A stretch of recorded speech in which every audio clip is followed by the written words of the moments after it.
Bismillahirrahmanirrahim. Mengapa doa terkadang tidak dikabulkan? Bukankah Tuhan Maha mendengar dan Maha mengabulkan doa-doa kita? Mengenai hal ini, Hadrat Masih Maud alaihissalam bersabda, kadang-kadang manusia tidak berhasil dalam suatu doa dan dia beranggapan bahwa Allah Subhanahu wa Ta'ala menolak doanya.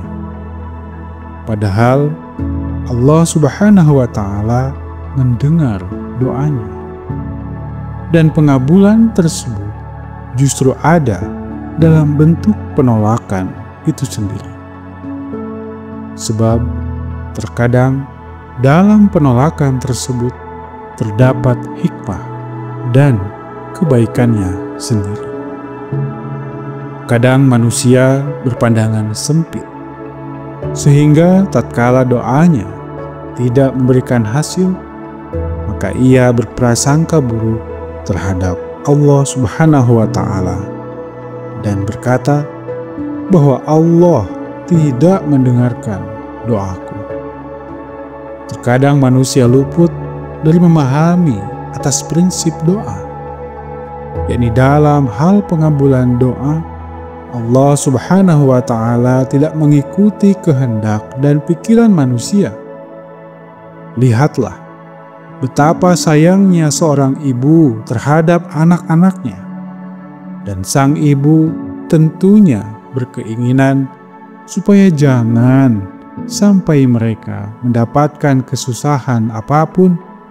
Akan tetapi jika anak-anak merengek-rengek meminta hal-hal yang tidak bermanfaat dan menangis meminta pisau tajam atau bara api yang menyala-nyala, maka atas dasar cinta dan kasih sayang orang tua yang sejati, maka apakah seorang ibu akan membiarkan anaknya mengambil bara api lalu membakar tangannya, atau menghujamkan tangannya pada mata pisau yang tajam lalu memotong tangannya? Sama sekali tidak. Dari dasar inilah dapat dipahami mengenai asas pengabulan doa. Di sisi lain, terdapat prinsip dari doa yang kadang manusia hiraukan, yakni kerja keras. Hadrat Masih Maud alaihissalam bersabda, berdoa tidak berarti hanya mengangkat tangan dan berkata, "Ya Allah, berilah aku ini dan itu." Atau kita menghabiskan seluruh waktu dengan memegang tasbih sambil melantunkan kalimat, "Ya Allah, Ya Allah, Ya Allah." Doa bukanlah seperti itu. Doa adalah ketika seseorang hendak mencapai suatu tujuan tertentu, maka ia bergerak dengan mengingat Tuhan dan menggunakan semua sarana yang telah disediakan oleh Tuhan untuk mencapai tujuannya. Kita lihat bahkan orang-orang yang tidak mengenal Tuhan sama sekali, namun tatkala mereka bekerja keras dan mampu menggunakan seluruh sarana alami yang Tuhan sediakan, maka mereka akan meraih tujuannya. Hadrat Masih Maud alaihissalam mengingatkan kita, lihatlah bangsa-bangsa Eropa yang jauh dari Tuhan. Tatkala mereka mempelajari banyak ilmu, lalu bekerja keras dalam berbagai penelitian, dan terus-menerus melakukan penemuan demi penemuan, maka hasilnya Allah Subhanahu wa Ta'ala menganugerahi mereka kesuksesan di dunia sekuler. Fakta ini merupakan salah satu prinsip dari doa, yakni di mana ketika manusia berusaha dengan baik dan bekerja keras, maka manusia akan menemukan jalan kesuksesannya. Hadrat Masih Maud alaihissalam menyampaikan bahwa mereka memohon pertolongan Tuhan dengan cara-cara seperti itu. Dan pada gilirannya, Allah Subhanahu wa Ta'ala pun mengabulkan doa mereka dalam bentuk usaha mereka. Dan kita melihat mereka dianugerahi kedaulatan, kekayaan, ketenaran, pengaruh yang luas, dan kemuliaan duniawi.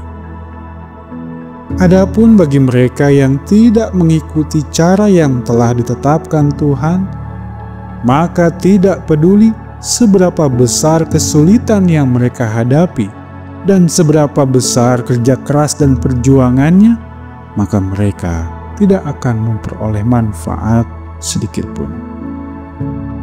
Hadrat Masih Maud alaihissalam menjelaskan bahwa makna yang luas dari berzikir kepada Allah Subhanahu wa Ta'ala adalah manusia senantiasa mengingat hasil karya cipta Allah Subhanahu wa Ta'ala, lalu memanfaatkannya dengan sebaik-baiknya.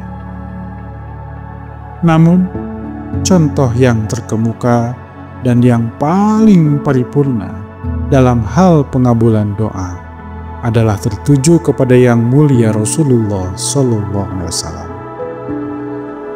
Beliau telah menunjukkan dua prinsip pengabulan doa. Yang pertama, kekuatan rohani yang menjadi kunci kesuksesannya, dan yang kedua, kekuatan kerja keras. Pada saat beliau sangat merindukan perjumpaan dengan Tuhan yang Maha Kuasa, maka beliau ikatkan hati beliau kepada Tuhan yang Maha Kuasa. Dan setelah itu, beliau berjuang sekuat tenaga untuk meraih perjumpaan dengan Tuhan melalui upaya-upaya keras yang tiada henti. Beliau berjuang untuk menjaga diri dalam kesucian.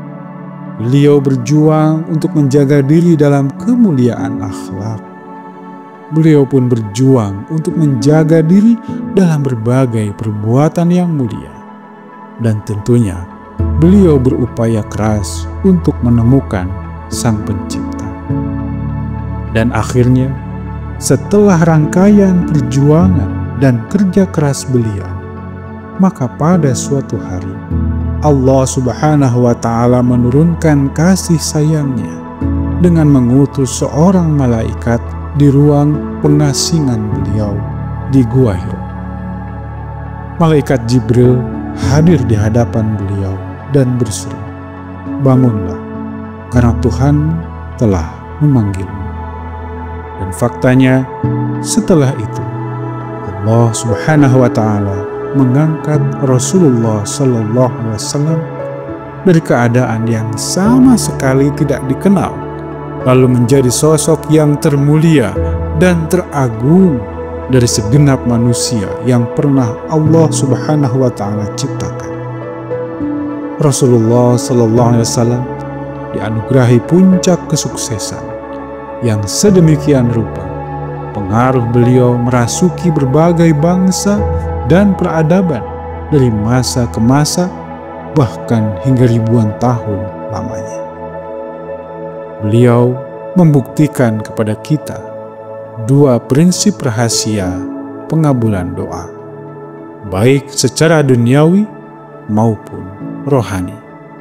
Dan tentunya hal ini menjadi jalan kesuksesan bagi seluruh manusia.